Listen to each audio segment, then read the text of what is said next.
Everybody, Sonic the Hedgehog's coming out February 14th. Cool. But with the dark hair. Nobody can find these. It's so exciting that you grab one. I know, and Yeah. it's adorable. I know, it's beautiful.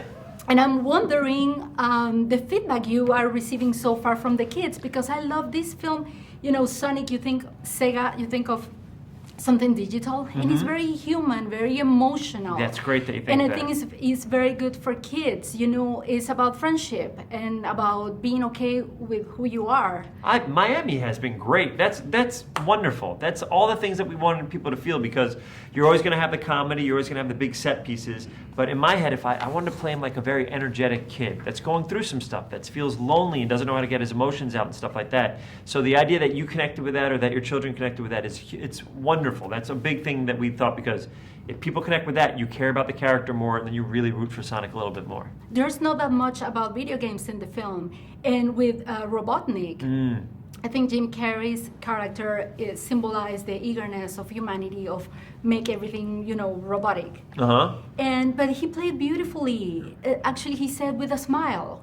He's so people great. Connect with him. So how was for you working? He was amazing, and I think we're never playing video games in the actual thing, but the whole thing has references to, if you've played the video games, it is just littered with wonderful references to the old games, to Super Smash Brothers. So we put all these Easter eggs in for the actual players, and people who haven't played it. It's perfect, because just like you said, you kind of get everything out of it. And he is an icon of icons.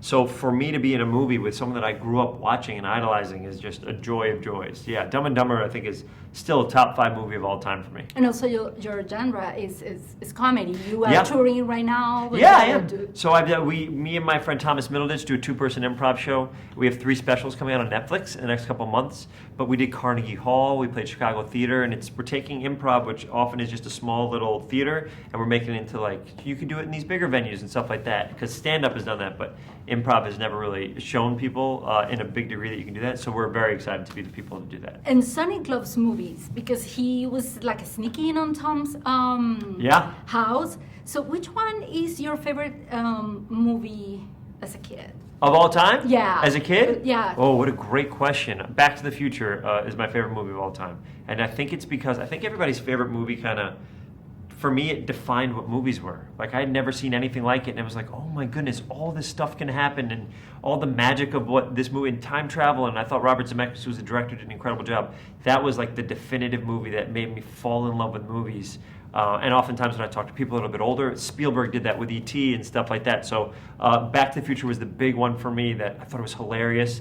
I thought it was incredible. I thought it was so well written. And as a kid, I watched it over and over and over. And I think movies are great for kids. Yeah, I mean, I'm a huge fan of film, but I'm also a huge fan of animated movies. And now watching a bunch of Disney stuff with all, all the streaming services. And so I'm still, anything that connects me to my youth, I feel like great. It just makes me smile. You think actors could be replaced? You know, we talk that nowadays, like everything with the CGI, but I think there's nothing like the emotion, and this movie actually shows. I think maybe there's a fun way to use the idea of actors to emote. Like Sonic is a perfect example. We put these dots on my face and a camera on my thing, so anything that I did, they could put in Sonic's face, so you really feel the emotion, you feel it.